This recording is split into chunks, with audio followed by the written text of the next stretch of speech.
When the tide retreats from the beach at Dunkirk, the sea reveals the haunting wreckage of an old English paddle steamer. On May 29, 1940, the Crested Eagle was bombed by the Luftwaffe as it left the east pier of Dunkirk with its cargo of exhausted soldiers. 300 men died in that attack, and for 70 years since, the rusting hulk that scars the bay has served to remind the French of their country's darkest days.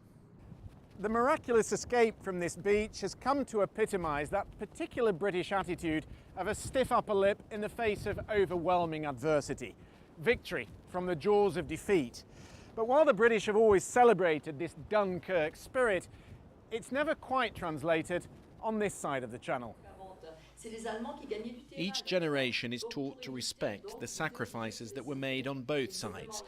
But in this classroom, Dunkirk is not only a story of salvation. Their lesson in history points to a crushing defeat that marked the beginning of a humiliating occupation. We were left alone, says Pierre, isolated. In 1940, Robert Boutry was the same age as Pierre is now, and a little boy infected by all the delusions of war. But the excitement soon turned to horror as the bodies of the British servicemen washed up on the beach.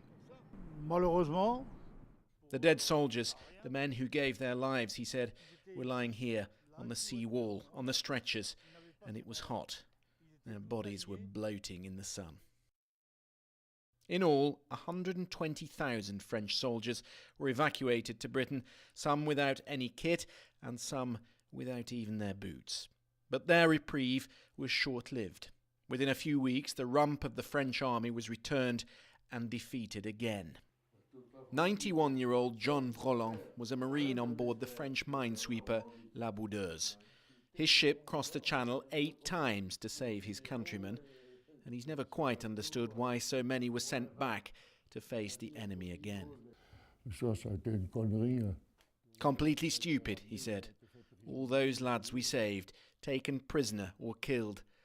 That's pretty hard to swallow. Sorry.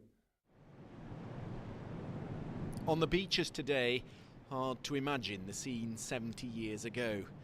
Equally hard to envisage what might have happened had Britain lost her army here. The outcome of the war might well have changed, and with it, the lives of future generations.